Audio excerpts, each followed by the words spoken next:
Total intake of 840 kilocalorie and 10.4 gram of protein against the expected 900 kilocalorie and 13.5 gram of protein, deficient for some calorie and proteins.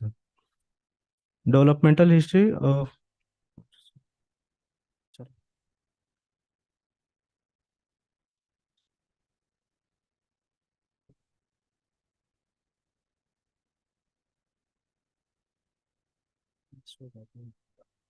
Screen चला गया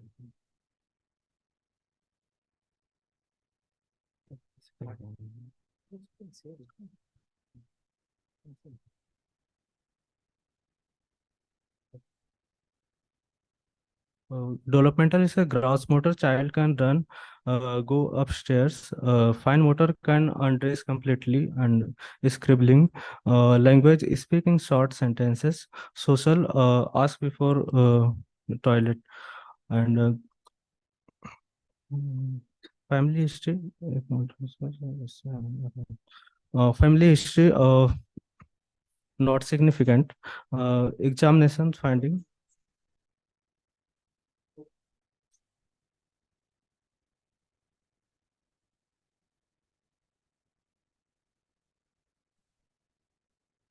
So how do you analyze this chief complaint of vomiting?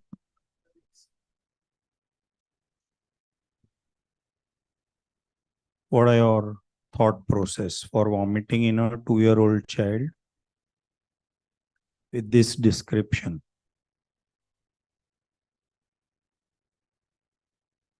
So come on, first day, suppose this child comes to you on day 1, vomiting since yesterday or today morning, 4 to 5 vomits. What will you think of? Gastroenteritis. So it could be a beginning of gastroenteritis. Then anything else?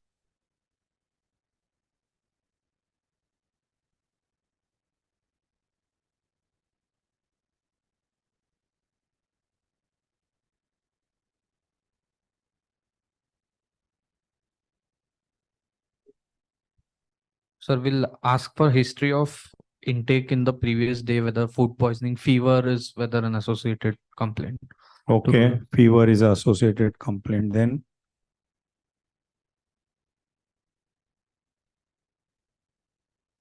Any other associated complaints like irritability or refusal to feed, like a short history with vomiting to rule out any CNS causes. so If they come with technically right, but when I said first day, so if it is first day, then first day of vomiting is usually not CNS problem. I said day 1 vomiting, right? So What we'll else? ask the gap between feeds and the vomiting, whether it was actual vomiting or regurgitation, that is. Okay, so you'll confirm whether it is vomiting. Then what else?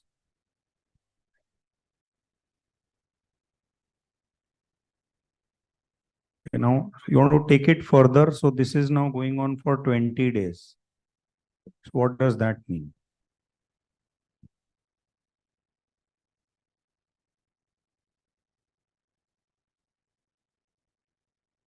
So now acute gastroenteritis still possible? No, out. So what are the other major localization that you are thinking of? And how will you tease them out or rule them out? So now this could be a SOL, Yes. CNS SOL. So tell me yes, no, points for, against.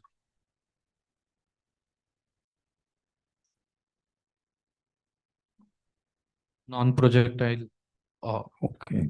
So in pediatrics, when do you see projectile vomiting? Close the door. In pediatrics, we rarely see projectile vomiting in CNS problems. So where do we see more commonly projectile vomiting? In pediatrics. Congenital pyloric stenosis. Hypertrophic pyloric stenosis, right? So non-projectile doesn't take you away from CNS or raised ICP. What else? Aggravated by feeds.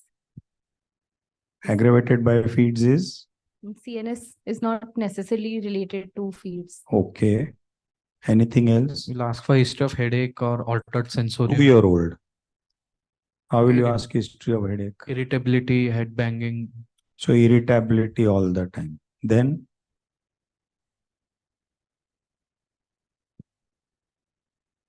so does this history sound like a progressive history?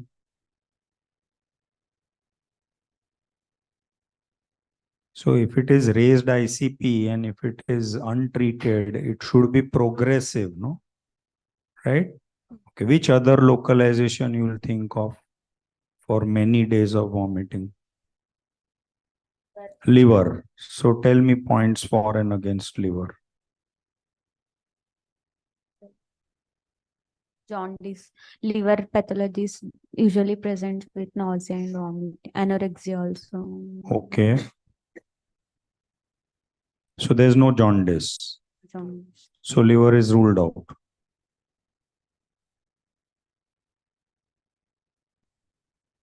Anything else? Can it be renal? So in case of UTI, then child can have vomiting, but then the child would be sick, not this stable for last 20 days. So one is sick, one is febrile, and one is a very short illness, not a 20-day illness. Okay, what else? Which renal can, 20 days vomiting is very difficult, but still, which renal can you think of and then say, okay, no, but this is not there, this is different, whatever.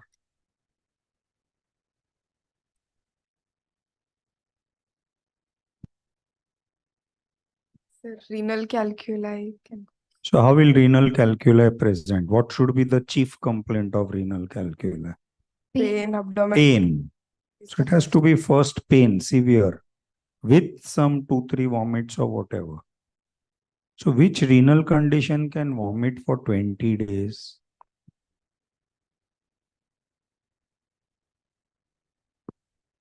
So uremia or renal failure technically, but then there'll be a lot of differences, not this kind of a history. Okay. Anything else? Can it be just primary GI? Peptic ulcer disease. Okay, peptic ulcer disease.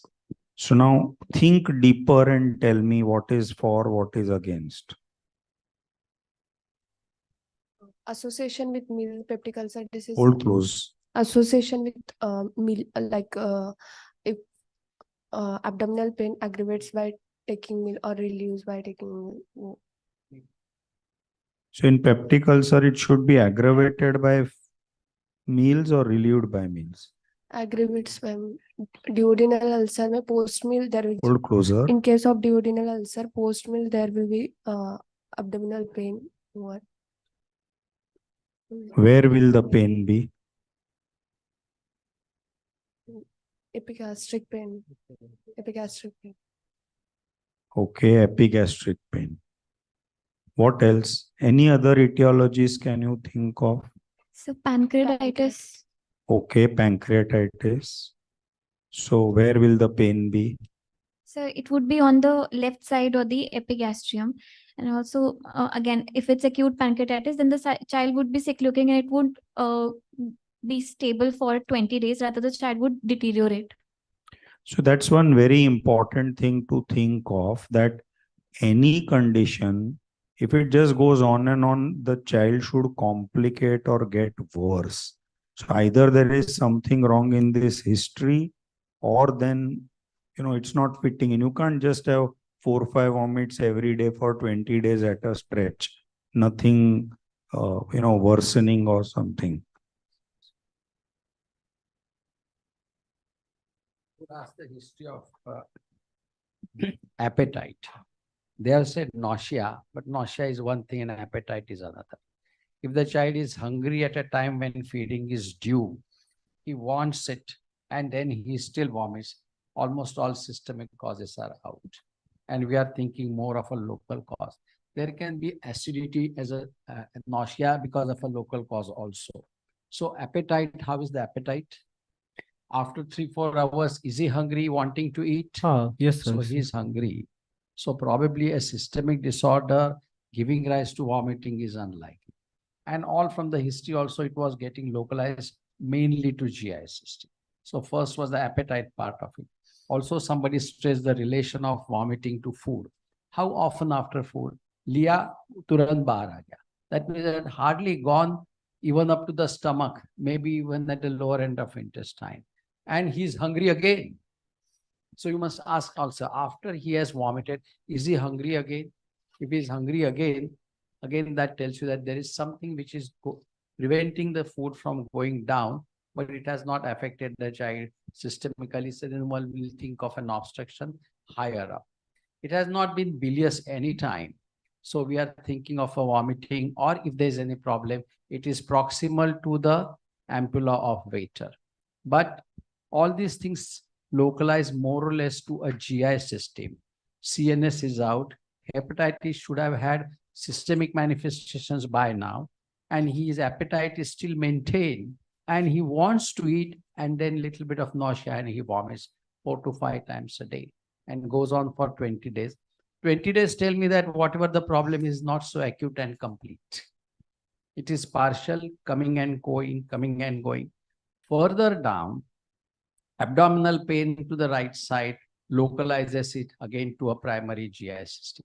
So we are looking at a GI cause, perhaps proximal to ampulla of Vater, and something related not really at esophagus, otherwise gaya or turant bahar aa gaya. It hardly somewhere lower down. Colicky, that means intestines are, is it colicky? How do you take the history of colicky in a 2-year-old child? Yeah, that is always right. But how do you say that whether it's right or no? It comes severely, the child is crying, and then after some time the child is okay, and then comes again and goes, tells you that it is colicky. So I was thinking primarily GI system, something like an beyond the stomach, but before the ampulla of Vater, something like an obstruction, which is not complete, and it may be coming and going. That was the primary thing, and that was the thinking on this. Is there anything which is against it? Nausea is not against this. Projectile is not against it.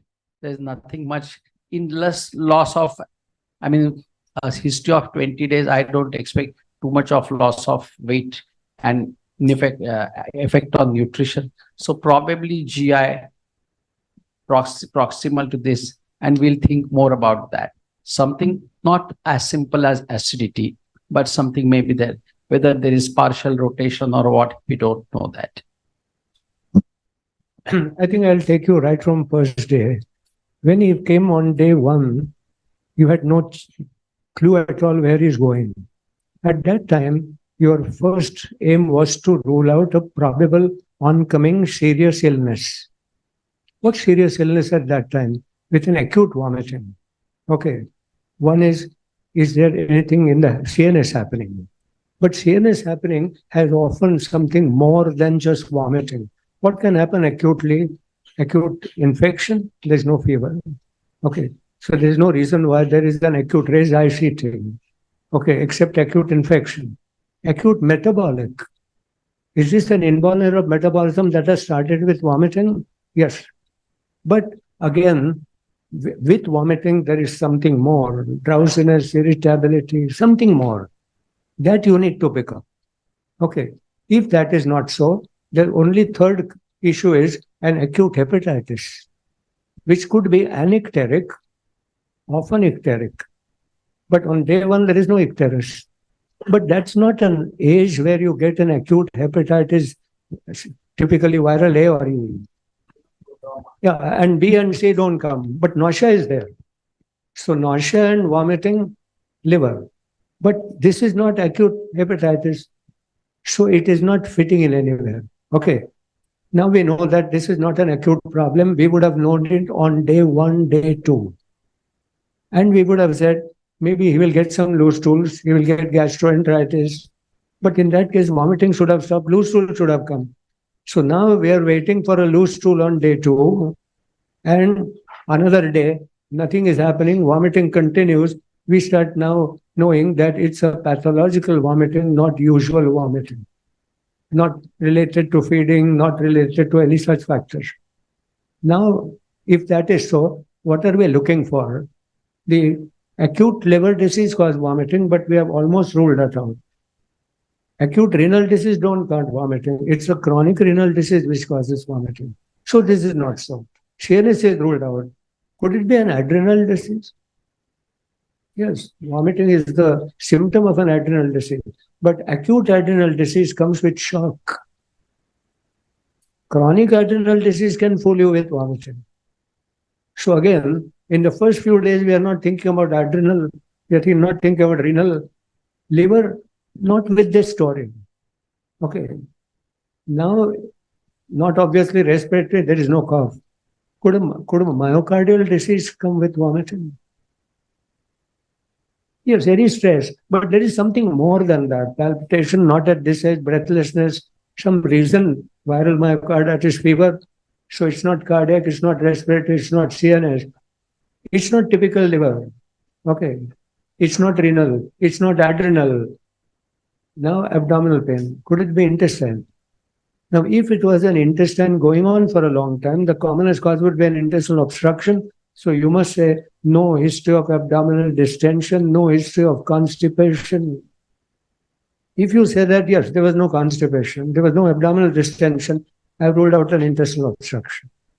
Because going on for 20 days, if he's not retaining because of obstruction, subacute obstruction is only of two types. One, intermittent subacute obstruction, like tuberculosis, doesn't come at this age, or subacute to begin with, becoming complete, like hypertrophic pyloric stenosis is a subacute to begin with, and thereafter, when it almost closes down, you have more and more vomiting. Okay, so it doesn't fit in intestinal obstruction.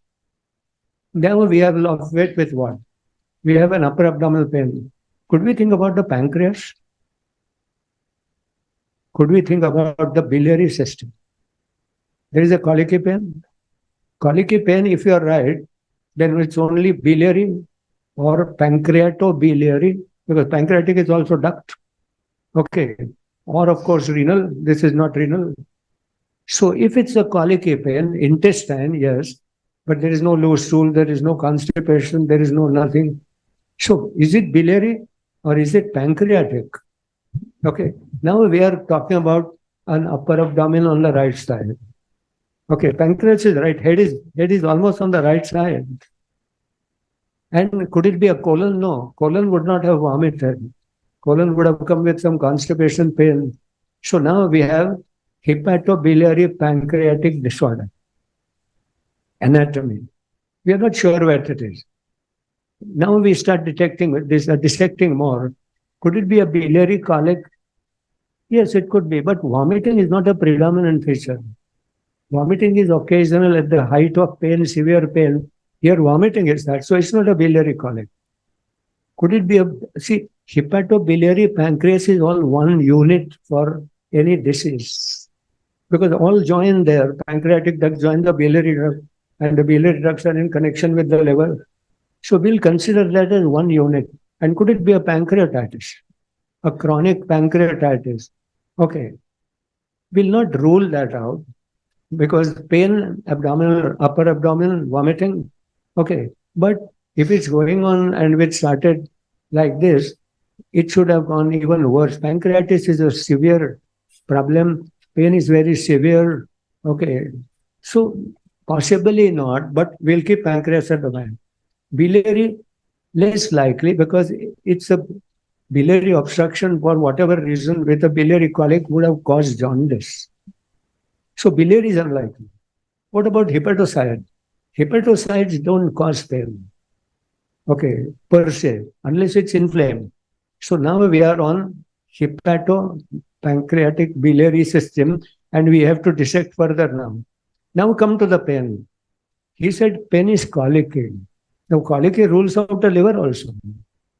But that we have to be sure. I think Dr. Khare was asking, colicky means you will have to really put it in layman's language to say, अचानक दर्द होता है और अचानक ठीक भी होता है. फिर बीच में 5 मिनट 10 मिनट आधा घंटा एकदम ठीक रहता है, फिर वापस होता है. That is colic. But if it is continuous, then it's not colic. I mean, we need to be sure. Let's dissect out pain further. Can a liver cause pain without inflammation? Because we have ruled out acute inflammation. Acute hepatitis is ruled out. Acute immune hepatitis, acute viral hepatitis, all that is ruled out because jaundice would have been a feature. So can the liver cause pain without inflammation? Vascular. Excellent. But now dilate little more on what is vascular. You're right, vascular. But what vascular you are talking about? First, you are talking about a congestive cardiac failure. Not only cardiac failure, but congestive liver. Congestive liver, be it a pericardial effusion, constrictive pericarditis. Okay. Congestive liver is painful. But why painful? Sir said no inflammation. And why is the congested liver getting pain? See, acute vascular. Stretches the capsule. Capsule stretch. Very good. So one more cause of liver pain is the stretch of capsule. And how does a capsule stretch? Without jaundice. So it must be a little long-term problem. Not 20 days. Okay. When acute hepatitis, yes, but jaundice. So if this liver capsule is getting stretched and causing pain, then the story must be something little beyond, but we have no clue. We'll keep it option. What is 20 is big enough, long enough. Okay. But a congested liver will take time to. And if it's a chronic congestion, then the pain is not really a major issue. Okay. A cardiac failure patient may come to say, yes, there's little pain, but he's not worried about pain. Here it's a severe pain. So possibly we are not very sure where we are dealing with. But one point is there. Biliary looks unlikely because there is no jaundice. Pancreas I'll keep in mind, though we have very little experience of pancreatic disorders in children. Okay. But yes, I'm sure Dr. Athavale from San Hospital used to always do amylase those days, even 40 years ago, as one cause to rule out an abdominal pain. Karnataka, a lot of cases are recurrent abdominal pain, upper vascular. These are malnourished children. It used to be once upon a time a rule that there was no ultrasound at that. So take an upper abdominal X-ray for a child who has chronic upper abdominal recurrent pain with malnutrition and you will find calcified pancreas. Chronic pancreatitis, not uncommon, especially in Karnataka and Odisha. So what I'm trying to say is that when you said colicky, we need to be very sure whether it is colicky. Otherwise, you're driving us totally out of the way. When you said severe, you must ask them why you call it severe. Okay. Does he double lip up? He cries? He shouts? No. He is not that. He is very, very tolerant. No, then it's not severe. So again, if you say, kitna darud hai? Bahut darud hota hai. Okay. Now you will have to ask all that. And then only you can make out. See how important it is to get the details of every part of the history and not because of that. See, examiner can see that you have jotted down what mother or father has said because you have written they went to a doctor. We are not interested whether they went to a doctor or not. Okay, this is what they have said. You might have said some things have been tried, investigated, but he's not all right. That's fine. So I think finally, I have no clue, but I feel we have at the hepatic or a pancreatic level to talk about. And both the organs kind of share many common things because both are responsible for digestion. Through pancreatic enzymes, we digest many things and the hepatic process then processes it further. So I think that is where I would go back, but I'm not sure what we are dealing with. Again, just to refine our case presentation. So remember, this is a 2-year-old child. So in a 2-year-old child, nausea also is not easy. Colicky pain is also not easy. So when you describe the history, be careful how you extracted all that, right? Now, sir said hepatobiliary pancreatic, and we discussed colicky pain. Can it be gallstones? Have you seen gallstones in children, and when have you seen? How does a gallstone present? Hemolytic jaundice. Okay, so talk more about it. Sickle cell anemia or any hemolytic jaundice can cause pigmented gallstones. But the age of presentation is will- mostly after 4 or 5 years of life. See, after the advent of ultrasound, people are picking up gallstones even in a little earlier age, but not easy. One more statement, even hematologists don't see much of inspissated bile syndrome, but we are all stuck up with hemolysis as one cause. I'm sure you have never seen thalassemia coming like that or whatever. But there are other causes. Okay. Why should there be a stone? The stone is there because of two things. Either the bile composition is changed, okay, or bile has become thick. When should the bile become thick? When there is a mobility of bile is not real. So hypokinesia of the movements of the biliary tract. Okay. This could be a transient symptom of an inspissated bile syndrome, and if you just surgeon flushes the whole biliary tract, is absolutely normal. Another cause not to forget is a cystic fibrosis. Might fool you with a biliary tract problem. Okay. And biliary stone and inspissated bile are just the spectrum of the same problem. When inspissation becomes thick and localized, it becomes a stone. So what you talk about causes of gallstone are also the cause of inspissated bile, but make a habit of giving the physiological process. A thick bile not able to move past, a biliary tract that doesn't move, okay, or a composition is changed. There is a lot of calcium there, and therefore it's becoming a hard, right? So that is out. Okay. So Dr. Mohite is online and he said that a choledochal cyst can present with severe pain and vomiting. And another comment is that anictic hepatitis in 2-year-old think of inborn error of metabolism, but would progress or recover as we discussed. Inborn error, I'm not ready to think because it can't just go on for 20 days without any reason. Inborn error comes because of a CNS problem. Okay, so vomiting center in the pons that is getting irritated. So that is out.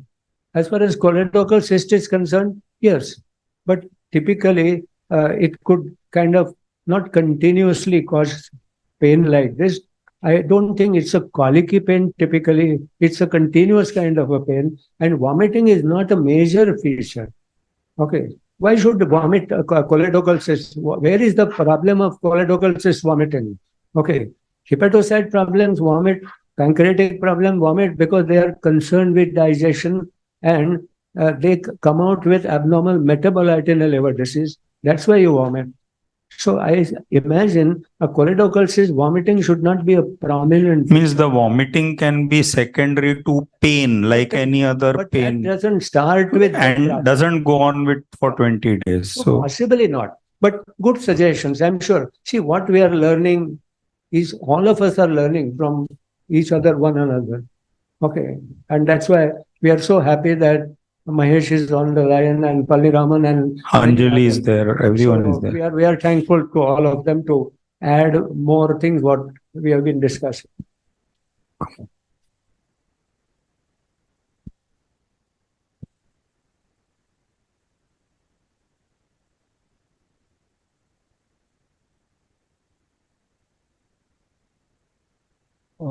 Now examination, general examination, general condition is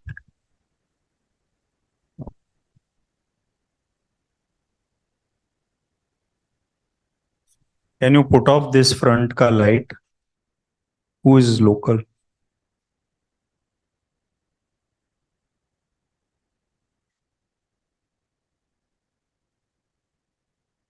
Thank you. general examination. General condition is fair. Child is a febrile, heart rate 112, RR 23, peripheral pulse is well filled, BP 1110/70 on right arm in supine position. Capillary refill time less than 3 seconds, SpO2 99%, and RBS 131. No pilar, icterus, clubbing, cyanosis, and lymphadenopathy present. Head to toe examination, head is normal in size and shape, no facial dysmorphism, chest and abdomen normal, back and spine normal, upper limb normal, lower limb and genitalia is normal. Anthropometry, weight is 9.1 kg between -2 to -1 standard deviation. Height 81.5 centimeter between -2 to -1 standard deviation. Head circumference 43 centimeter between -2 to -1 standard deviation. Mid-arm circumference 13 centimeter between -2 to -1 standard deviation. Impression is moderately acute malnutrition. 1 minute. So do you all agree to this? Acute malnutrition is -2 to -3 SD. What is -2 to -1? Mild acute malnutrition. Normal. So remember, we always get misled, but up to -2 standard deviations, though it suggests minus, but it is normal. So up to -2 standard deviations is normal. And if you see his height is 80, is 2 years, 81 is a short child, but for 81, 9 point something is not bad. Suppose he's a child of a short parents, has come a little earlier, his birth length was 47 centimeters. Then we don't know all these things. To calling normal malnutrition based only on this criteria. The some children are born small, they will remain small, they will remain thin also. They are very active. They are not necessarily mal. Yeah, wait for it is proper. Okay.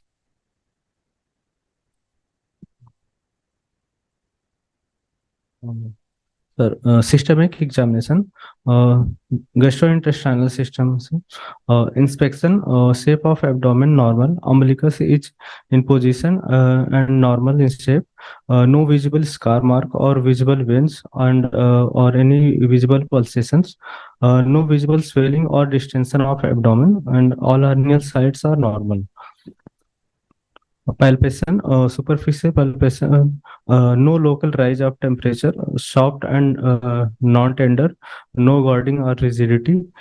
Deep palpation, liver 3 centimeter below the right subcostal margin, liver span of about 7.5 centimeter, and spleen is non-palpable. Percussion, normal resonant sound heard. Auscultation, normal bowel sound heard. Other systems are within normal limit. My impression is a 2-year-old female child, birth and developmentally normal, with completely immunized, with ma'am knows what I mean. Is with normal, presented with the acute on chronic vomiting with abdominal pain. First it is gastritis and peptic ulcer disease. Third is cholangitis. Fourth is choledochal cyst or Caroli disease, and fifth is pancreatitis. Yes.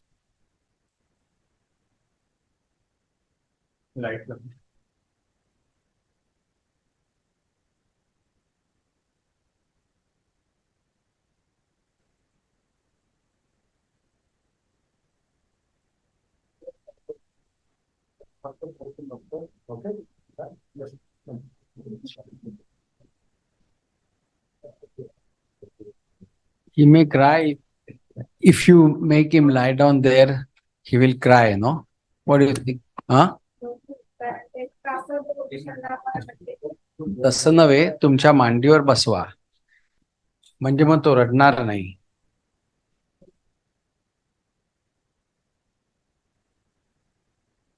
या बाजूला घ्या डोकं ताई. हा.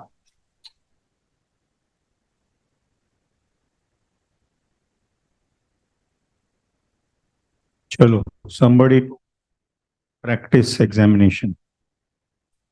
Any volunteers?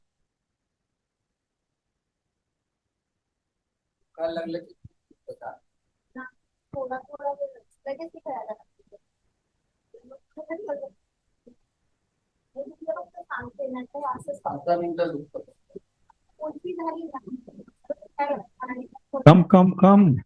It's very simple. This is the way we'll become confident. Come.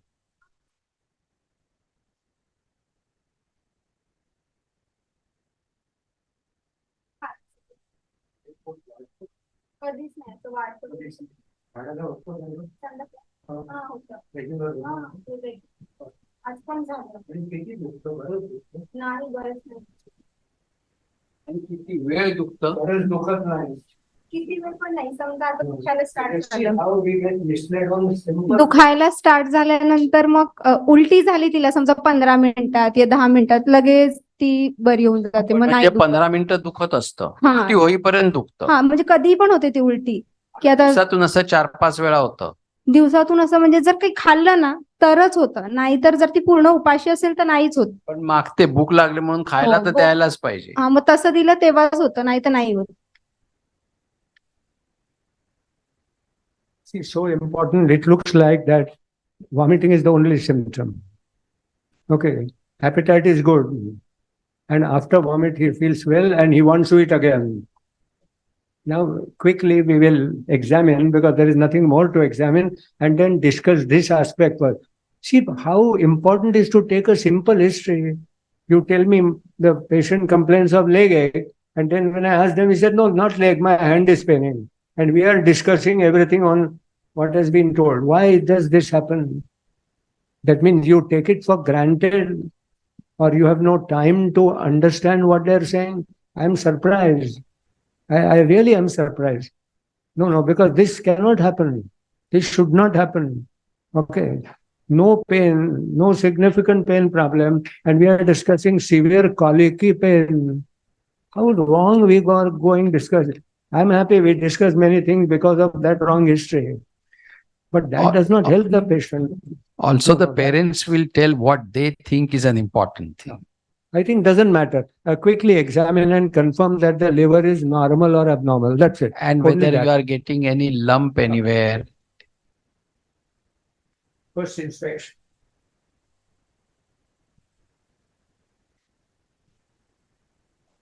if this child was about 3 weeks or 4 weeks old or 4 weeks young, there was only one diagnosis. So we are just making a practice of observation, inspection. So just say, there may not be something positive, but make a practice of saying.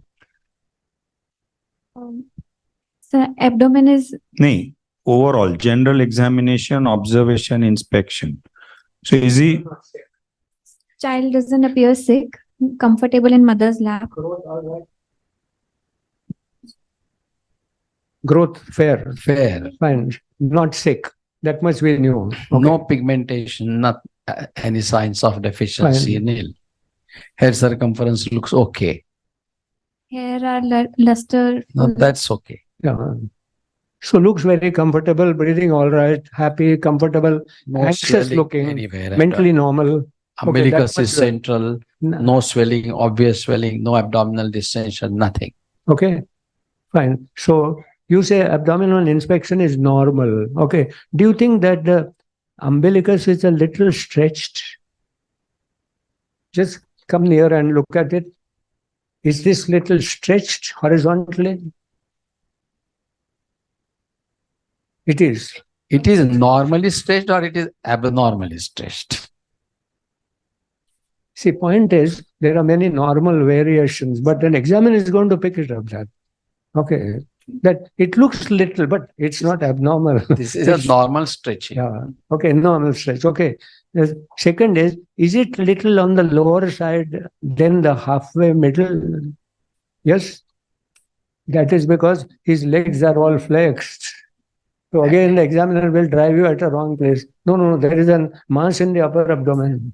And in You get this children, the abdomen is always protuberant till 3 years. And more protuberance is because of the volume of the gastrointestinal tract No, just above. palpate, just palpate, Warm your hands. just palpate. You can sit down and palpate if you like. meanwhile, our online faculty, so Dr. Palniraman has made a comment, BP is high for a 2-year-old, but I guess the measurement may not have been accurate. Then gastritis and peptic ulcer disease is uncommon in 2-year-olds, which is right. And then Dr. Palniraman wants to know what did the mother say. So the mother said that when the child vomits, the child is absolutely fine after vomiting and wants to eat again. And she did not say that the pain was a prominent complaint. That was what she said. For a short time, I think there was pain just before vomiting. उलटीच्या अगोदर pot दुखतं का? नाही, उलटी व्हायच्या अगोदर pot दुखतं आणि मग उलटी होते का अशी उलटीच होते? म्हणजे रडतो का? रडतो? पुष्कळ रडतो? So I think probably no pain. ठीक है, good. So no pain. So no pain, she's saying. And then Mahesh Mohite is asking what was the birth weight and what is weight for height. So weight for height, he didn't look at the chart probably, but Mahesh, we made a point, Khare sir made a point that weightage and heightage look proportional. So he looked okay. Head circumference, what did you say was the reading? -2 to -1. No, because Mahesh is saying it's abnormal. So it was less than -2, you are saying? No, -2 to -1. Okay, so it was okay. And The he looks mother is also in front of me. Yeah. Okay. Fine, Okay. let's Her go head ahead. circumference is also- You palpated? Yeah. So I could feel the liver 3 centimeter below the subcostal margin, and it was firm. Margins were sharp, but however, there was no splenomegaly, no palpable obvious mass. May I palpate?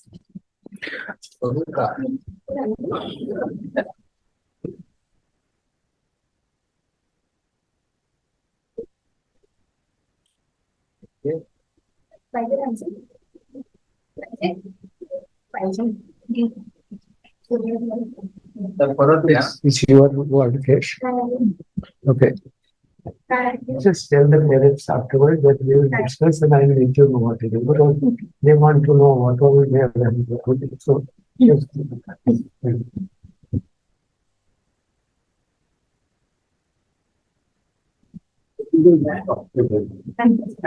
As a protocol, we will not talk to you.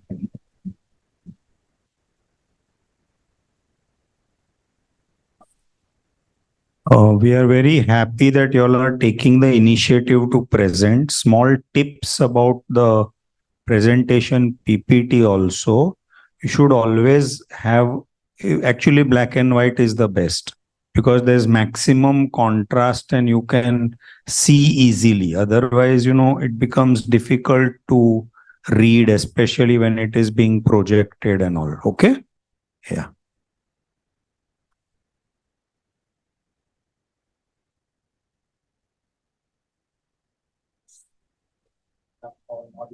No, fine. Yeah. Thank you. Can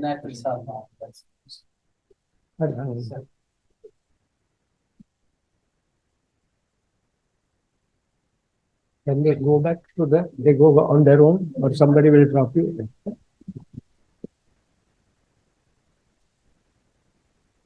तुम्हाला घेऊन जातात वार्डर मग ते तुमचे वार्डर ते doctor सगळं सांगतील आम्ही काय काय डिस्कस केलं काय काय करावं ओके डोंट वरी चांगलं होईल okay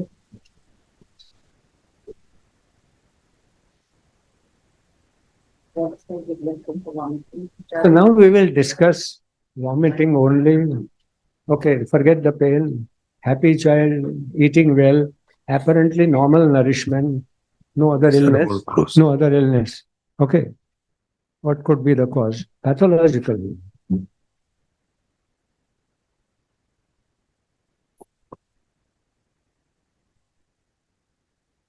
So now you are looking at, with pain gone, you are looking at a very upper G, not even I much.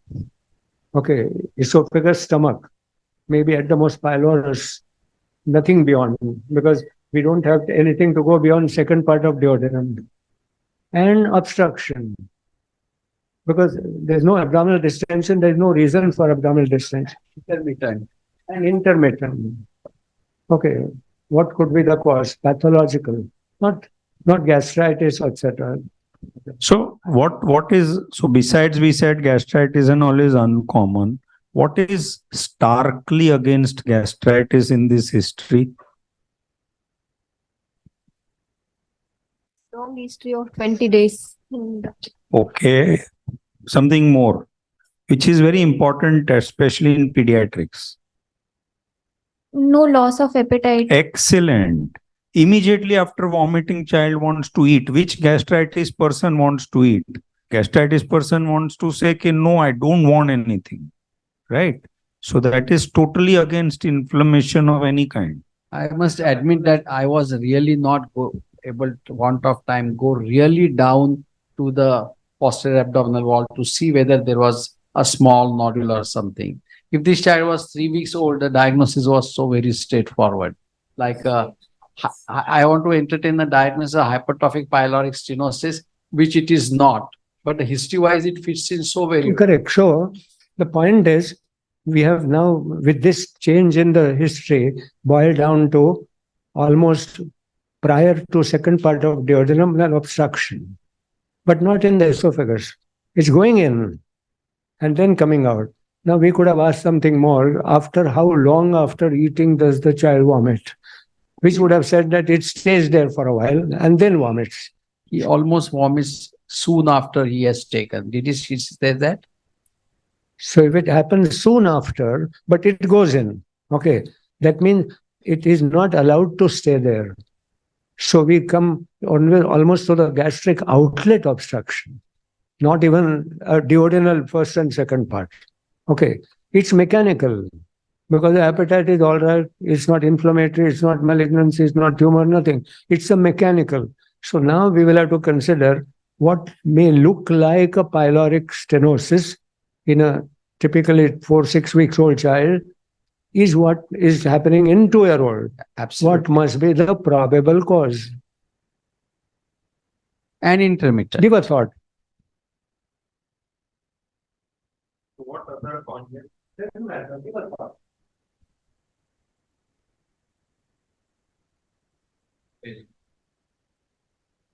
Bezor, could it cause obstruction? Trichobezor? Bezor would not have caused vomiting, and then after vomit he's all right. Bezor would have come with an lump in the abdomen, lump in the stomach. And once you have felt a trichobezor, you will So never forget. something is obstructing. Okay. And he's relieved. Once the stomach contents are out, he's happy. He wants to fill in again. Okay. But it's not a complete obstruction because he's passing stool. And he's not too bad in nutrition. But 20 days is small time to affect. So what could be such causes? Annular ring. Annular ring. So You mean She's annular talking pancreas? about annular pancreas. Very good. Good suggestion. Okay. So we start now thinking any obstruction you have to think in 3 ways. One, is it inside? Is it in the wall? Or is it from outside? Okay. It's unlikely in the Lumen. cavity. Okay. It's unlikely in the wall. So it has to be from outside. So external compression at the gastric outlet or first part, second part duodenum, annular pancreas comes one. Okay. To me, the other is if there are any bands there, Yeah. genital bands. congenital bands are the commonest cause, no? Yeah, For And partial volvulus, though there is no distension, it comes and it goes. It's there all the time. Symptoms are there when the volvulus undoes itself. When there are no symptoms, when the volvulus is there, he vomits. There may be no significant upper abdominal distension in volvulus. If it is an upper abdominal distension, the volvulus are lower down, there would have the marked distension. So intermittent band would be the first possible. Okay, so now let's see what investigations show. Now, what is important is today we discussed how to analyze the symptom of vomiting and how to analyze the history, how to take the history. That is important. What turns out depends on whether our history was fully right, not right, etc. Right? Just to add to a few points that sometimes the vomiting is the only symptom that goes on for even weeks or months in a child who has multi-system involvement. But the second symptom comes much later. And one of such thing is adrenoleukodystrophy. And I recall on 2-3 occasions, vomiting for 2 months and nothing else. So now we have to keep in mind that we may have to search by investigation whether other systems are involved. And if in that child of adrenoleukodystrophy, if you had done an MRI before the symptomatology came in, MRI would have been abnormal. The point is, we may have to think ahead of time. Sometimes some of the problems come a little later and the whole spectrum comes much later, right? Dr. Anjali is asking, can it be intermittent intussusception? What do you think? Intussusception. Intermittent. Intermittent intussusception. And she's also asking whether it can be a foreign body in the stomach. So just discuss whatever thoughts come to your mind. See, we are just trying to learn as much as we can. Sir, intussusception would have Pain will be the excessive pain. Pain will be very prominent. This is So- not the site for intussusception. Of course, upper abdomen, no. So the thing is, we've dug into the history and we've found pain is not prominent. Okay. What about foreign body? History though is not always there, na? In a 2-year-old may not be there history. Unless there's a massive foreign body obstructing obstruction. Okay, there will not be complete or partial obstruction as well. Small foreign body there, something is not going to, and by now, a small foreign body would have gone beyond also. Even the coin, earlier 8 annas 1 rupee coin, also used to manage the duodenum, and you had to wait for another 12-24 hours to pick up in a stool and you are okay now. That is but rarely the foreign body may remain in the stomach and you are worried what kind of foreign body. Could it be some cell, for example? Oh, that could be dangerous, but that will not obstruct largely. But And that could suggestion. complicate and cause erosive gas. Good suggestion. Like, see, one by one, we are looking at so many probabilities. One button cell is okay, 2 button cells are dangerous. Because the inside the 2 button cells get attracted to each other and they produce definite obstruction and gangrene. Therefore, abroad in USA, the button cells are banned. Here we use them without any problem. Open safety pins have also come out of the child's anus. So it's a wonderful thing how the foreign bodies, often the conservative management is the management of choice. Okay, let's look at the investigations. What investigation will you do if you are asked to do only one? Sir, investigation. Contrast or direct? Ultrasound or contrast? Contrast. Sir, blood investigation. CBC total counts are 9,400. HB of 11.8, hematocrit of 37.9, and platelet are 3,15,000.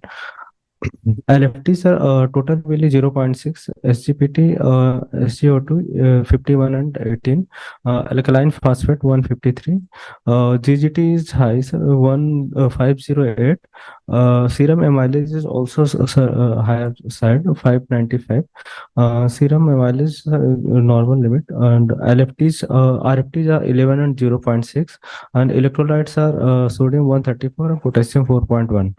VPG pH of 7.554 and PCO2 of 21.9, PO2 of 98.2, and bicarb of 18.9. Stool RM within normal limits, sir, and blood culture have no growth. Wait 1 minute. So what do you find abnormal and you want to discuss or explain?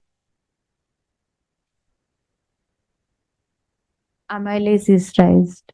Serum amylase. So amylase is high, so it's pancreatitis. Lipase is normal, and that is more specific. Very good. So lipase is more specific than amylase. That's one. Anything else? GGT is high. So what does that mean?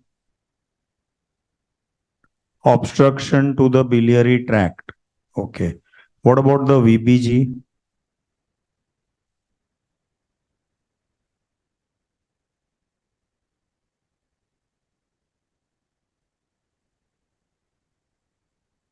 Respiratory alkalosis. Respiratory alkalosis. So why?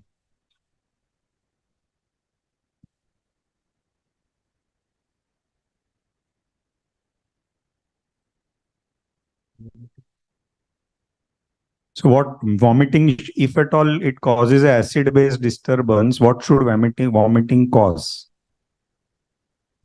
Metabolic alkalosis. So this is respiratory alkalosis. So why?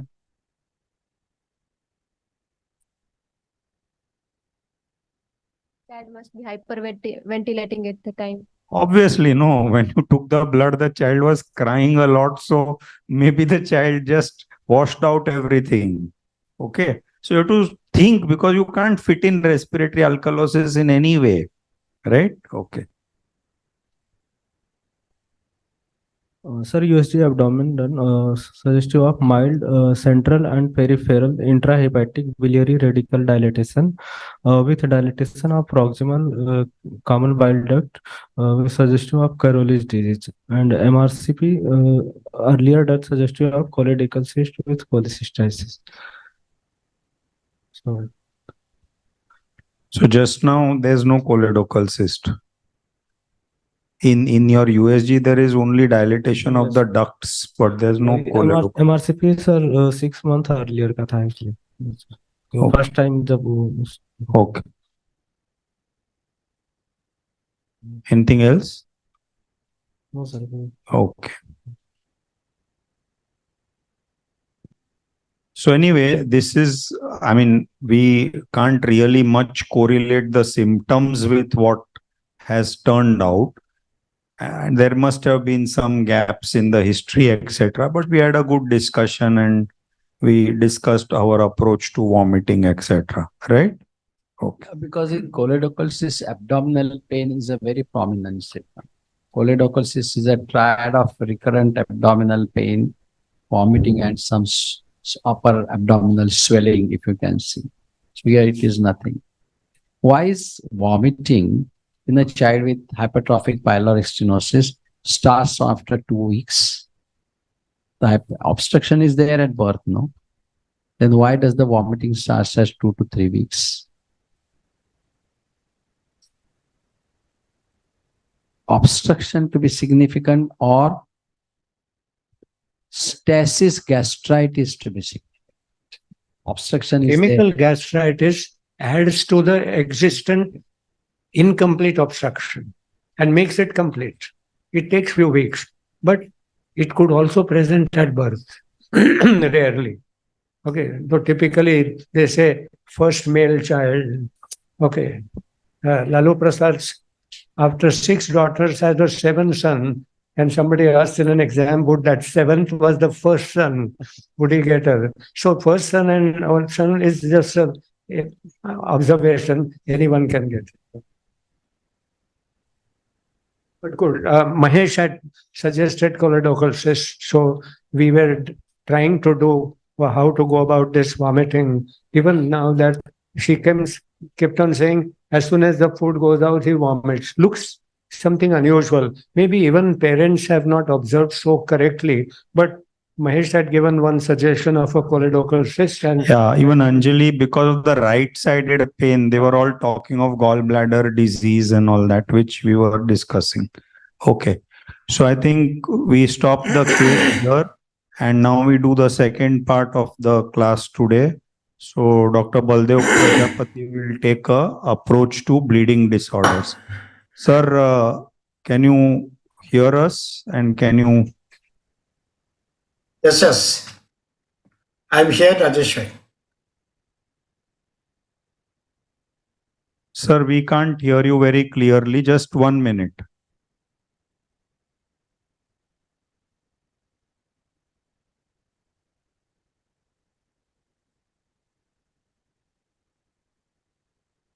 Good evening, sir.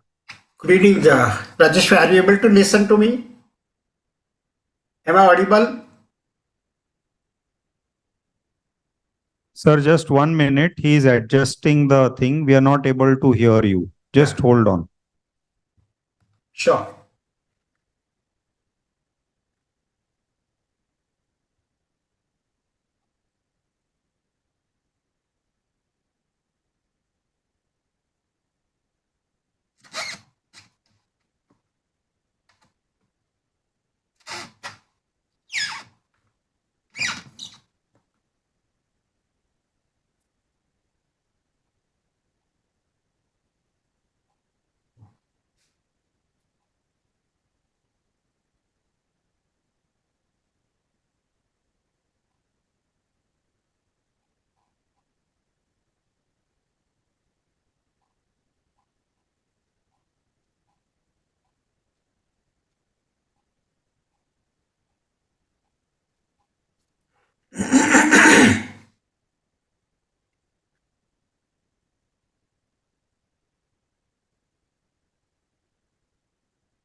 Yeah, sir, can you speak something now?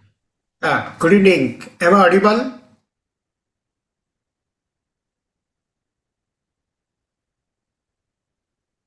Yeah, you are audible faintly. He's just adjusting. Okay, no problem. I will wait. Little louder.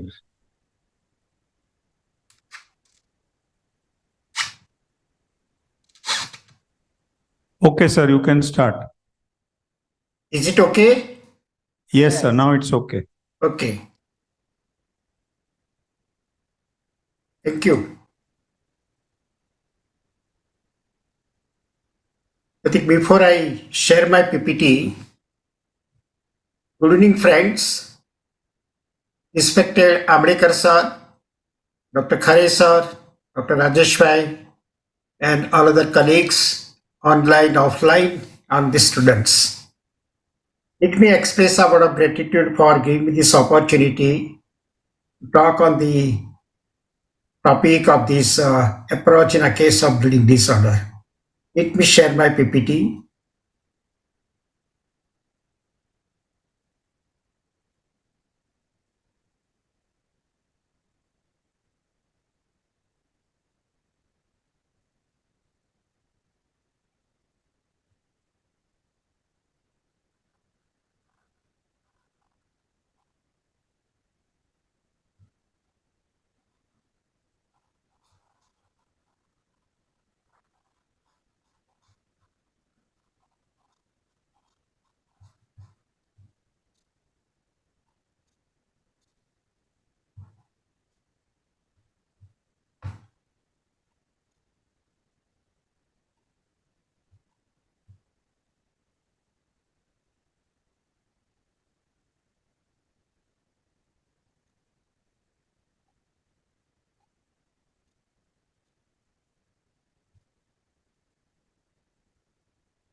The my slide is seen.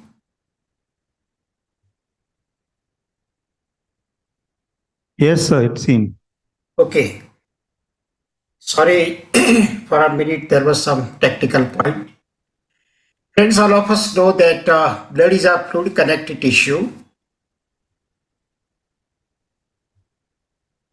And we know that hemostasis is some of the specialized functions within the circulating blood and its vessels, really designed to stop the hemorrhage.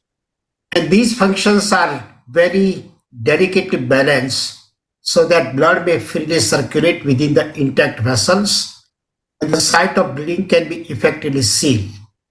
Thus, we know that blood is in a dynamic equilibrium between the status of fluid and the coagulation. The three main components for the hemostasis, very familiar to all of us, is the vessel, platelets, and the coagulation factors. This is very well known, I will say, coagulation the cascade to all of us. I may not go into the details, but we know that once the bleeding is there, the help of extrinsic pathway and intrinsic pathway with the coagulation cascade is in action. Various factors are converted into the active form, and ultimately there is the formation of the fibrin clot, which is responsible for control of the bleeding. Now, in which situation we should go for workup for the bleeding disorder? We know that recent bout of bleeding, which may be spontaneous or after injury or even sometimes surgery, but this bleeding is usually prolonged and disproportionate to the extent of injury, then we think for the workup. Or there is bleeding history of the family history of bleeding episodes or disorders in the family, and we know that routinely when we plan for the surgery or some invasive procedure where bleeding is possible, we go for the workup. And even the sepsis, liver disorders, renal disease, DIC, these are the systemic disorders where the bleeding is the problem and we go for the workup. Whenever bleeding is there, I think it is very important for the clinician to decide, is it significant bleeding and is it the local cause or some generalized hemostatic defect? And if really hemostatic defect, ask the question, is it hereditary or acquired? And try to decide the problem is due to vessel, platelet, coagulation disorder, or they are in the combinations. And having this understanding, if we think for the reasons for bleeding disorder, try to classify them. Platelet disorders may be due to the quantitative or qualitative function. Coagulation disorder, again the factor problems and maybe the congenital or acquired. And vascular some disorders familiar to us are the HSV, scurvy, and very rare even Ehlers-Danlos syndrome. Having this, how we should approach as a clinician. I think last case discussion we learned that how the history is important. And here the history, if we start, that what are the features suggesting the abnormal bleeding? Already we said that the prolonged bleeding after the minor trauma. Epistaxis, routinely we say that it's a routine or common due to the local cause, but when it is more than for 15 minutes, in spite of good pressure, I think it indicates that some problem is there. And a young girl presents with a menstrual bleeding more than 7 days with presence of clot, I think that we cannot miss. An ecchymotic patch inconsistent with degree of trauma should always be considered as abnormal bleeding. And any family history of bleeding disorder should always be considered that the problem is there. Even the type of bleeding will give us the insight. Mucosal bleeding, petechiae, bruising, commonly associated with the platelet disorder, maybe the qualitative or quantitative, and von Willebrand disorder. But spontaneous deep muscle bleeding or joint bleeding, apparently we can say that it's a coagulation factor problem. I think neonates frequently we come across this bleeding, most commonly GI tract, and it is commonly due to the swollen maternal blood in the initial time, but we should keep in mind the hemorrhagic disease of newborn. Very uncommonly, but the bleeding from umbilical stump without any obvious reason, keep in mind the factor 13th deficiency. Similarly, even bleeding from circumcision, unusually, then we should keep in mind even the hemophilia because it is known to present like that. Even time of onset is very important. We know that periods of days to weeks, very commonly we may get an ITP or vitamin K deficiency. But bleeding following the trauma in which there is a good initial hemostasis followed by persistent oozing due to failure to form a firm clot. I think if you go the classical story, very uncommon, but this is very, very important story. And that indicates factor 13th deficiency or even some problem with the fibrinolytic pathway. Drugs we'll have to keep in mind. Common drugs, all of us are familiar. If there was history of transfusion, it indicates severity of the bleeding, and poor wound healing and bleeding, which I was talking, is due to the factor 13 deficiency. Examination is very, very important. Look at this. What are the bleeding lesions?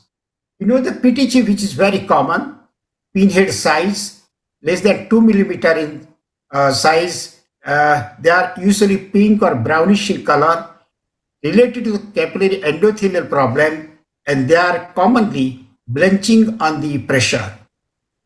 And I think as a clinician, we are familiar with the PTG.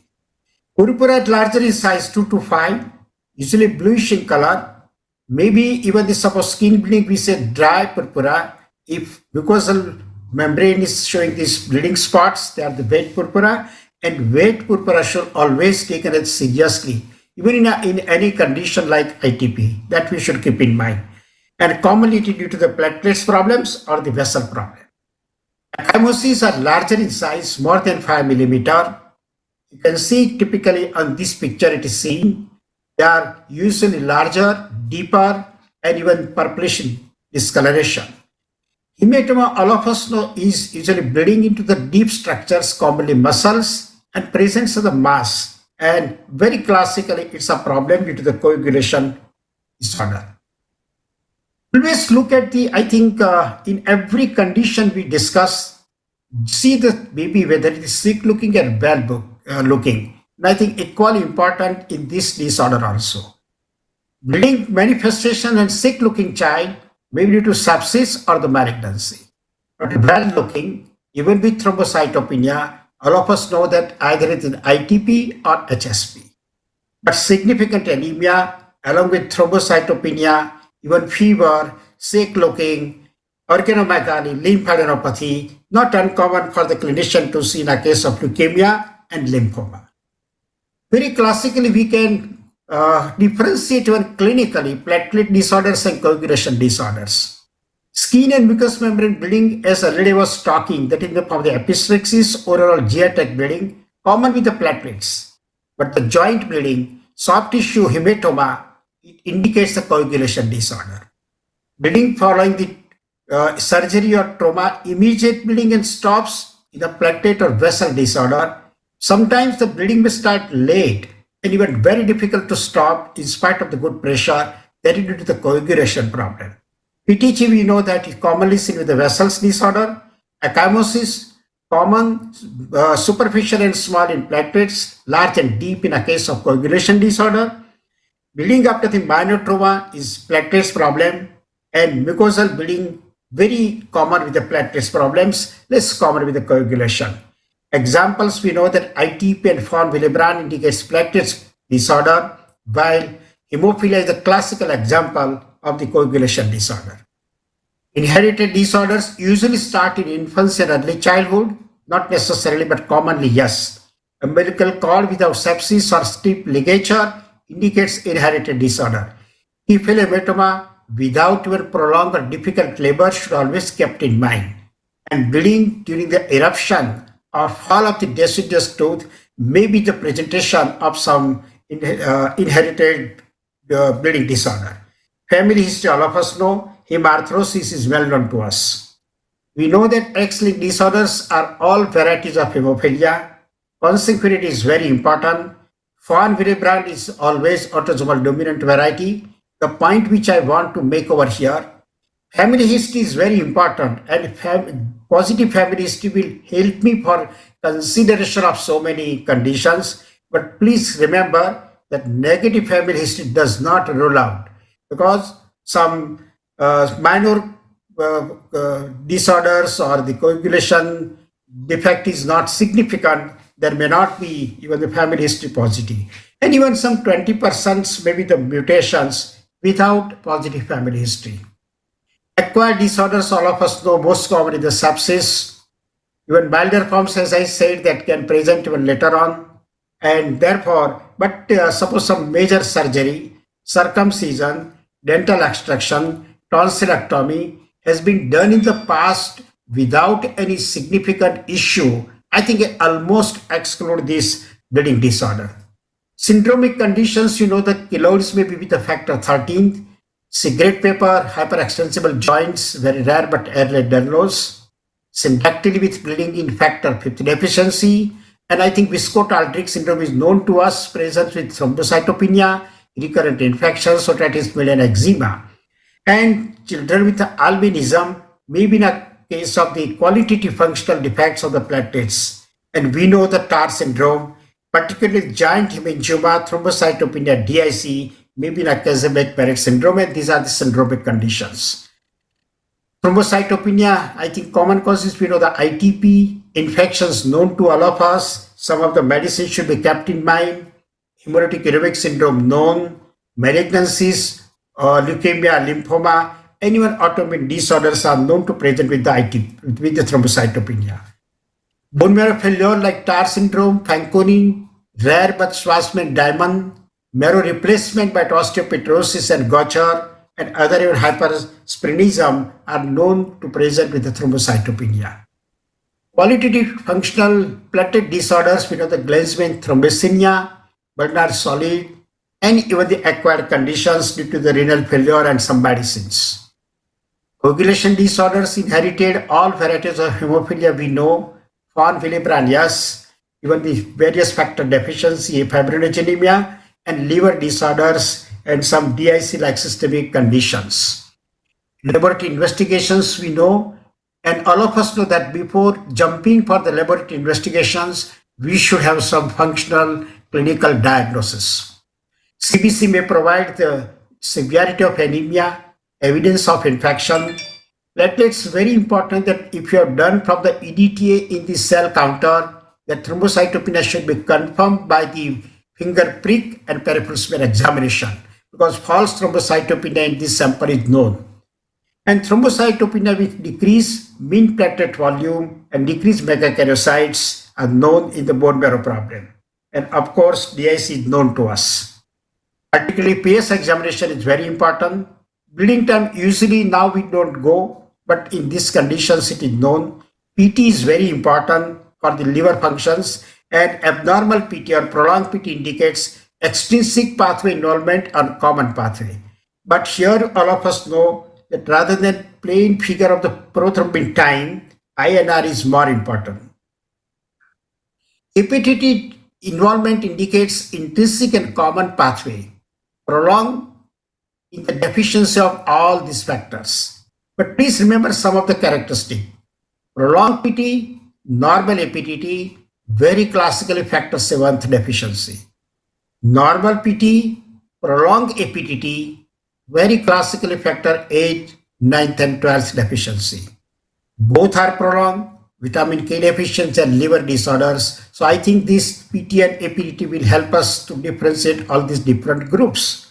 And factor SA will have to go for the confirmation of specific deficiency.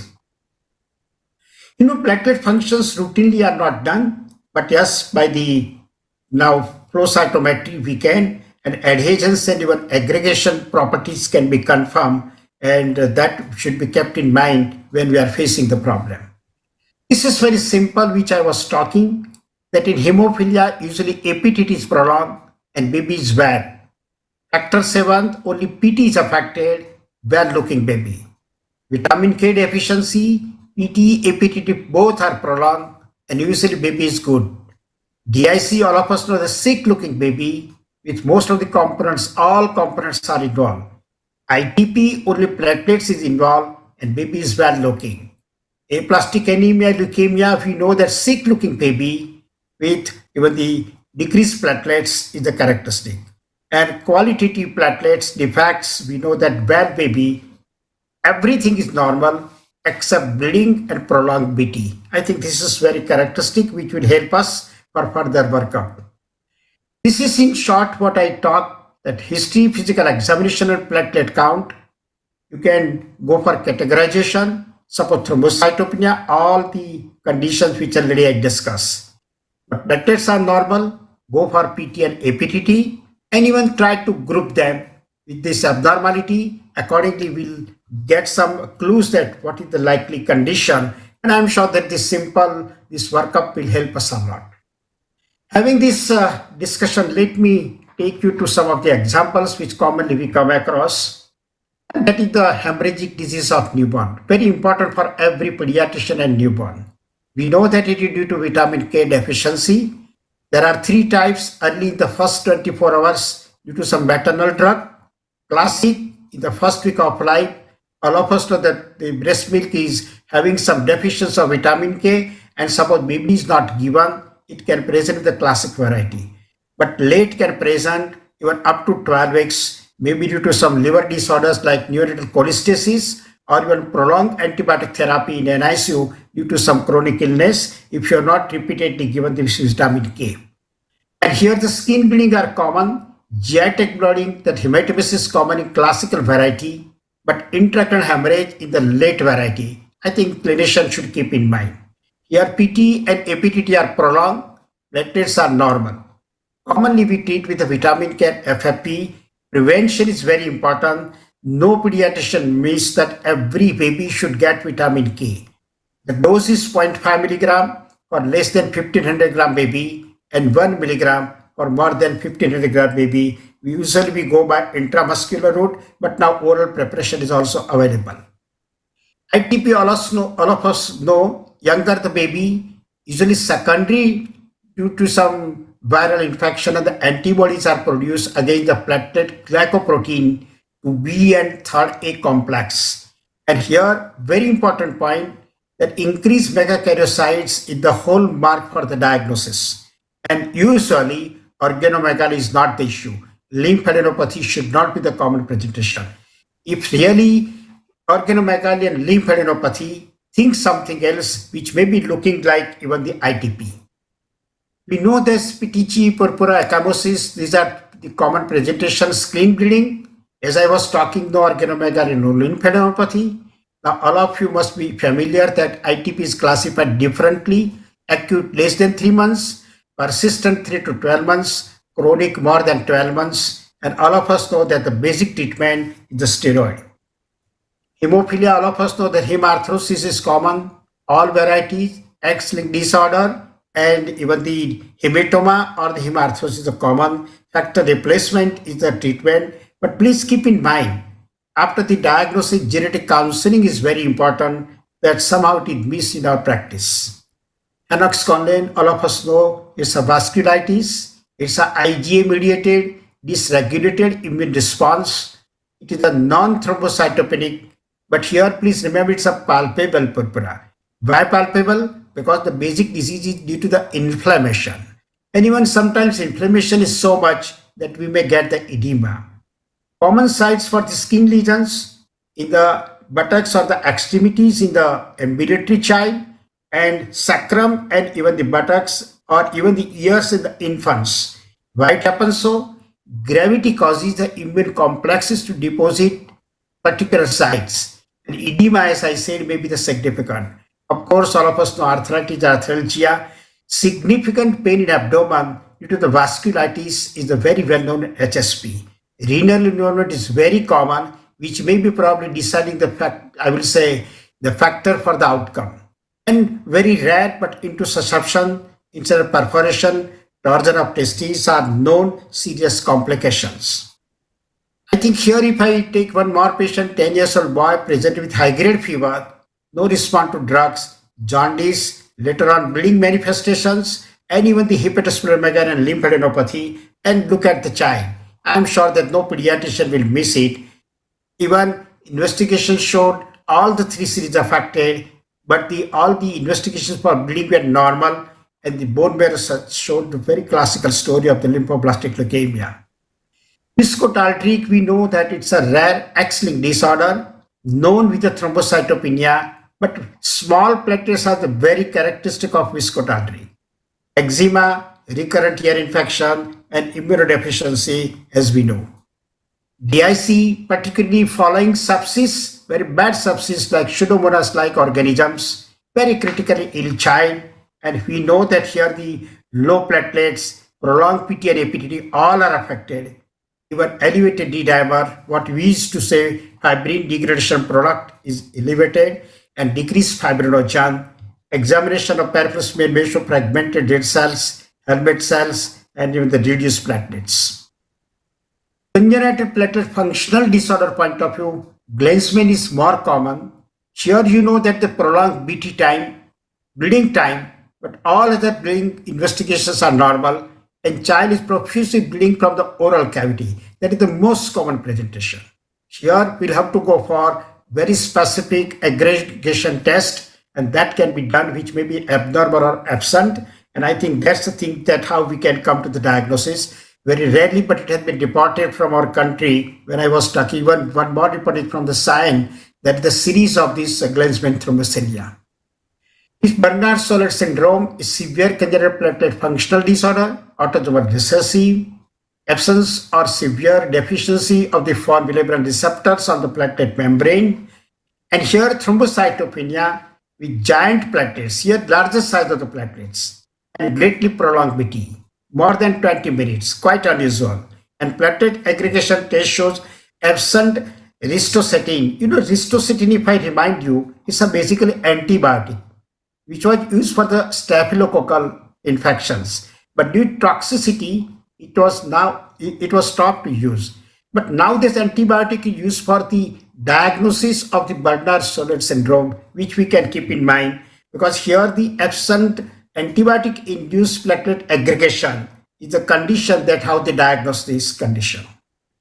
CAR syndrome, not so common, but classically, I think I've shared the patient which we came across, and that you can see that when the X-ray show the absent and there was the thrombocytopenia. Meningococcemia, many a times will be mimicking like bleeding disorder, very fatal condition we should keep in mind. Even purpura fulminans is known and the complications is familiar to us, we should not miss it. But many a times, if you are not familiar, initially we go for workup of the bleeding disorder and may end up with some problem or complication. Even in pediatric practice, may not be so common in country like ours, but which is, I will say, very frequently seen in the Western countries, that recurrent hematoma, if you come across, and if you get even the fractures of clavicle or some other bones, even punch marks, or even if you examine the eye, retinal hemorrhage by chance if you get, I think we are suspecting Better baby syndrome, we should look for all these conditions. And here, all the investigations for bleeding disorder is going to be normal.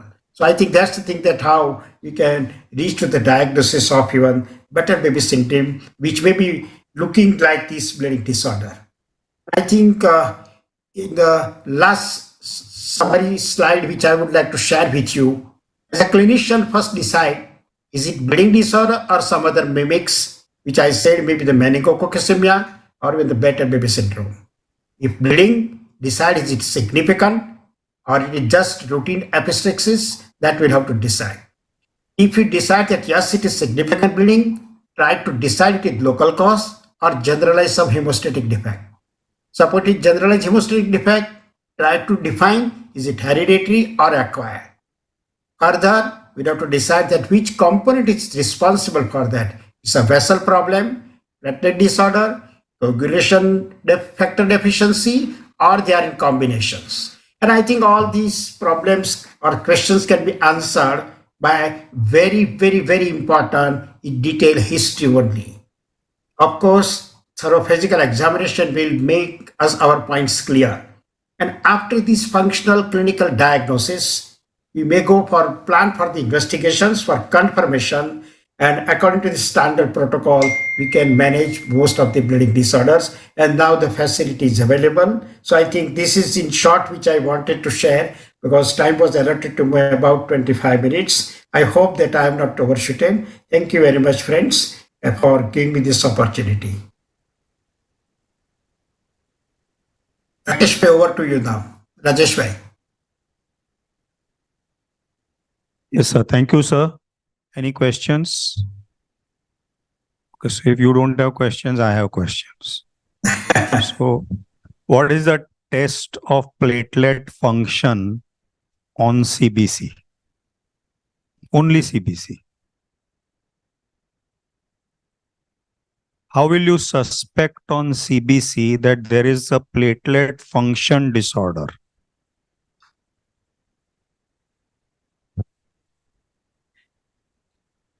Normal platelet count. Okay, normal platelet count, but normally on a peripheral smear, what is seen in platelets besides the platelet count? Platelets in clumps are commonly reported. You now go and see all your 100 CBCs, 80 or 90 will say platelets seen in clumps. That tells you there is no functional disorder. So if you don't have that reporting, just trigger your mind. Okay. Then One wonder about scurvy. It can be classified as a bleeding disorder or may not be bleeding disorder. There are two types of scurvies: infantile scurvy and scurvy in an older child. In infantile scurvy, often bleeding from mucous membrane is common. There can be pseudoparalysis, but one sign which you must always remember is hyperkeratosis with small ecchymotic areas over the buttocks and over the thigh.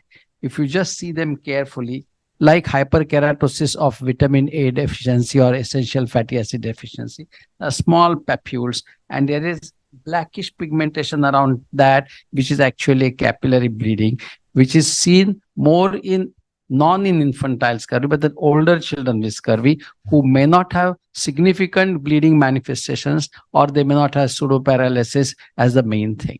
And then your investigations here, but the investigation again, the platelet, but the coagulation factor, etc., will be normal, and the main diagnosis is clinical, and there may be subtle abnormalities on coagulation. So this is one place where your investigations may have limited place and diagnosis is mainly clinical. And of course, we don't see scurvy these days.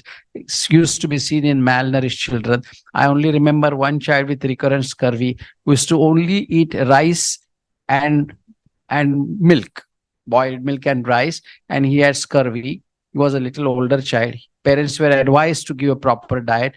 After 1 year, he came back with scurvy. The parents said he has not changed. He again eats boiled milk and rice and nothing else. So this was a case where diet was important. He was relatively well nourished. There's just a point to be made. yeah, Baldev sir. I think when we are talking of the scurvy, very well-known presentation is the proptosis. Due to this your orbital, that bleeding, and it basically it's due to bleeding. That proptosis, I think in the pediatric practice are of two things. As sir said, now scurvy is less common. One is the scurvy and second is the leukemia. Yes, sir. I think, Baldev, it was a very good presentation. I have one question to ask you, that we have always been feeling that the hematuria, fresh blood, not coming from glomerulus, is not a bleeding disorder as an isolated manifestation. But I remember sometime a hematologist said, no, they have seen also that. My question is, when there is an epistaxis, it's easy. If it doesn't stop over the next 10-15 minutes, you know that it's something pathological and not just local out of an environment, etc. But that is not so easy if you brought out blood through GI upper or a lower GI. Okay. And you don't know whether it's going to stop immediately or not. Sometimes the blood may not come out. Comment on that. That is a single site bleeding. Normally, we say that if there are multiple sites, it's a bleeding problem. But often it starts with a single site. A GI site is not uncommon. How do you pick up that as a probable, not just a polyp bleeding off and on, but some bleeding disorder? And whether can a blood pass through urine is also a bleeding disorder? I wanted your opinion on that. I think hematuria is known, but somehow they say it's not the common presentation in a case of bleeding disorder.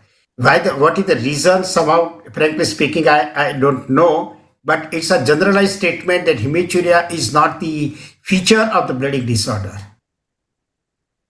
Sir, if you are knowing problem, you can help us.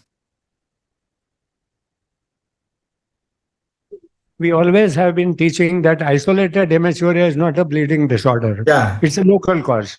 Okay. Of course, we will maintain that because a hematologist may have seen once in his lifetime. We will have to have multiple lives to see one. So we will not worry about that. My real question was that it's not rare to see even a small infant, a few weeks, months old, coming with some blood in the vomit and otherwise he's healthy. The question is, should we investigate? Should we go ahead with scopy? We have had such patients, and also sometimes through the rectum. And most of them, even on endoscopy, don't give you any diagnosis because they are done after the bleeding has occurred. So whatever the blood vessels have bled, the scopist doesn't see anything. And then the question is how much we should investigate. That has been really often a problem. We have been feeling that if he's all right, his hemoglobin is not falling, he's just passing a little blood, we'll wait. And most of them have done reasonably well. Your comment on that? No, I said, sir, as you said, it's the same thing. I think as a clinician, what will be our approach? That number one, is it a significant bleeding? That suppose if it is not the profuse bleeding or there is no drop of hemoglobin, or you are once suppose some minor bleeding and it has stopped, probably I may not aggressively work. But really, if it is a profuse bleeding or even significant bleeding, even which causes the disturb to the general condition of the child or even drop of hemoglobin, I think it's a significant bleeding. Then I will try to get even these common causes first rather than the bleeding disorder. And suppose if already it is not evident, even on investigation, certainly we'll keep in mind one of the reasons for the bleeding disorder. But many a times, I think first episode, suppose if it is controlled with even the routine measures, we may not investigate. But suppose the presence with a significant bleeding, recurrent even, and if I don't have the answer with the common reasons, then certainly I should go for the investigations, for work up for the even the bleeding disorder. I think one more observation, ITP is a clinical diagnosis, can be easily proved. But I've seen that many of our children have a moderate anemia also, which is nutritional. And the hematologist maintains that if there is the low platelet and low hemoglobin, then you consider it as a bicytopenia. I feel in our pediatric practice, iron deficiency anemia is so common, and such a child gets ITP, he has the anemia and a thrombocytopenia. How do you go about that? Hematologists would jump to say it's a bicytopenia. Your comments on that? Yeah, I think, sir, that is a difference in the approach of the general pediatrician and the specialized person. Because specialized person is thinking in its own way. But as you said, even as a general pediatrician, I agree with you that in our practice, the anemia, the nutritional anemia and deficiency is very common. And even that child can also develop this ITP. But suppose even the bicytopenia, then the child is general condition point of view may not be well looking. Even the suppose some sick looking or some fever is there or some other marker, then I will think for some other conditions. But otherwise, initially, even I will consider the nutritional anemia and ITP. And suppose if I fail, then I will go for this some further workup. And I will say one more point which I have seen. Even isolated thrombocytopenia, I have seen as the HIV. So I will rule out even it may not be any other feature, just even the this thrombocytopenia, and that may turn out to the HIV. So I think these common conditions as a general pediatrician I will keep in mind. And suppose if I fail, then I will give the importance to these or rare conditions or hematological conditions. Sir, would you agree that in this situation which sir said of ITP and anemia, so bicytopenia, the indices will help because the indices will never be microcytic hypochromic in the disorders which present as pancytopenia. So Absolutely, absolutely. MCV and RDW. If there is MCV which is low, it is microcytic. Sometimes the macrocytes and microcytes may actually compensate each other, and you may not have true MCV. But then RDW reveals the story, and therefore. And what about significant dimorphic anemia replacing thrombocytes and giving rise to secondary thrombocytopenia? That is also known, sir. Sir, that is also known. All of us know that many a times it may become as the bone marrow failure, but maybe the just megaloblastic anemia, it does not require anything. And I'm sure that all of must have seen, I've seen one patient of even the megaloblastic anemia due to this considered as the bone marrow failure or aplastic anemia, and who received even 13 blood transfusions from Mehsana. And that turned out to be megaloblastic anemia. After the treatment, it never required the transfusion. So this problem, but the only reason probably general pediatrician can think all the possibilities. Specialist people will think in their own way, and I think that's even the benefit or the loss of the some specialization. So I would like to prefer to be generalized even in the future also, suppose if the opportunity is given to me. One more clinical point, pallor and pigmentation, these P should go together. Yeah. If there is pallor and pigmentation, you think of dimorphic, for example, knuckle pigmentation, or there can be purpura and other things. So I think these P we should keep together. Thank you very much, sir, for taking that small Beautiful. revision It was such a lovely flow right from the beginning to the end. You never paused, you never stop, and such a lovely fluid presentation. Wonderful. Thank you, Thank you sir. very much, sir. Hemant Thank you very Joshi, much. sir, wants to say something. Yeah. I want to tell you something different. The entire topic we discussed affects less than 1% population. Hookworm experts say that every 5th Indian bleeds with hookworms. And mosquitoes bite us and they bleed us. And I was in Western Ghats and leeches bled me and I never knew about it. Number one. Number two, this is serious. When a baby is born, if the placenta separates before that, the uterus bleeds and everybody is worried about the mother. But the placenta bleeds, the baby goes in shock and babies die. And we miss that. So whenever you attend a lady or delivery where there is antepartum hemorrhage, ensure that the baby is not in shock. Baby is not anemic. Take baby's blood sample, blood sugar, use your clinical sense. That baby also needs blood. We have often given that mothers 20 ml blood and saved such babies. Last, I want to learn all from you. The largest number of Indian children are anemic. One is hookworms.